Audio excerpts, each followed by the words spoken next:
o deputado cassado Eduardo Cunha e o doleiro Lúcio Funaro disputam para ver quem vai conseguir fazer o acordo de delação premiada com a Procuradoria-Geral da República. Segundo revelou o jornal Valor Econômico, Eduardo Cunha entregou os anexos de sua proposta de delação na última sexta-feira. Entretanto, os procuradores ainda estão analisando o material.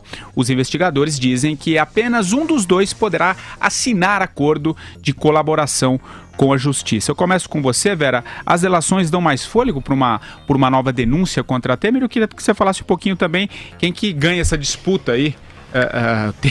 O Cunha, virou leilão o da delação premiada. Porque quem o Cunha vem ameaçando já há muito tempo, Há muito né? tempo. Ele primeiro disse que não faria, ficou muito tempo naquela história de que não faria, que faria só o livro dele, mas depois começou. Quando ele ameaçou, naquelas perguntas, ele ainda não estava disposto a fazer delação. Ele estava querendo ver se alguém arrumava a vida dele em Brasília para ele sair com um habeas corpus. Também não colou.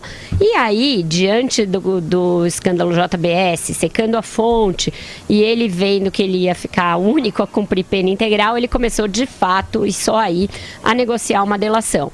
Que a gente sabe que ele tem o que dizer, né? Não se pode dizer que o Eduardo Cunha não fosse alguém que participasse da vida nacional com bastante peso, com bastante força, e ele era do grupo do presidente Michel Temer. Este grupo do PMDB da Câmara tinha o Eduardo Cunha como seu principal operador. Antes dele virar presidente da Câmara, ele era líder do partido, e antes mesmo disso, ele era aquele que relatava a maioria das medidas provisórias, era o que financiava a maioria das campanhas, arrumava o financiamento para a maioria das campanhas. Então ele tem o que dizer. Lúcio Bolonha Funaro é o doleiro e era operador desse grupo, operador do dinheiro deste grupo.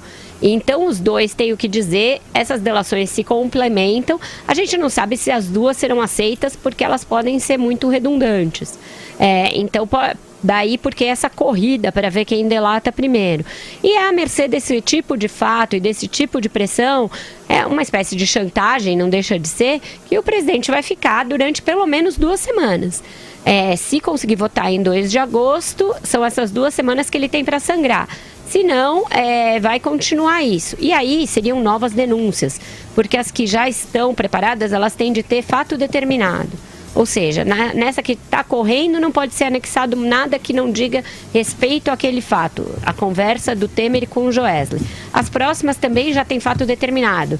Ainda a conversa, mas a tentativa de obstrução de justiça a partir da perícia nos áudios, que revelou alguns trechos mais audíveis, e a outra referente à mudança de um decreto dos portos que teria beneficiado a JBS, que seria a razão do pagamento do dinheiro para o Rocha Loures. Então essas já estão contratadas, por assim dizer, já tem fatos.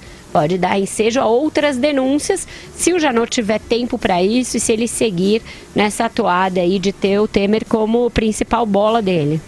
Andreasa. Pois é, eu sou bastante cético. Eu sou cético de modo geral, mas sou muito cético em relação à delação do Eduardo Cunha. Me digam, os ouvintes, puxem pela memória, por favor, há quantos meses se fala da delação desse senhor? É a delação que não trepa nem sai de cima, né? Na verdade, essa delação é claramente uma ameaça. Por enquanto, ela serve como pressão, não do Eduardo Cunha. Quem está fazendo, obviamente, pressão contra alguém é o Ministério Público contra o presidente Temer. É para isso que serve. Sinceramente, o que todo mundo quer é que essa delação surja logo. Faz a delação, filho, conta tudo. O Lula diria, né, pela tese do Lula, seria o caso de que o Eduardo Cunha não entregou a delação e está pressionado para entregar a cabeça do presidente Temer, né? Entre os dois. Porque isso também é um troço constrangedor.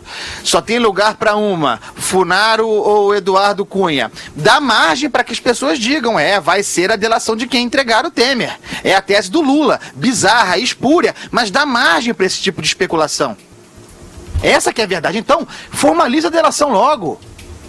Vai, Cunha, fala, Resolve esse problema. Mas está falando, derruba a República. Entregou os anexos já. Aí eles vão ser analisados e podem ser homologados ou não. Agora é real, agora é fato, entregou os anexos. Agora tem uma coisa curiosa, né? Tem uma coisa curiosa que tá na imprensa como repercussão, não sou eu que estou dizendo. Que os procuradores não estariam muito satisfeitos, não estariam muito animados com a delação do Cunha. Por que não estariam animados? O que não os deixa animados? Fato novo, ou porque não tem elemento de corroboração? Não tem o Temer. Não tem o Temer, é por isso que esse troço não anda. Se tem uma coisa que tem, é o Temer. Mas não comprometendo. Mas não óbvias.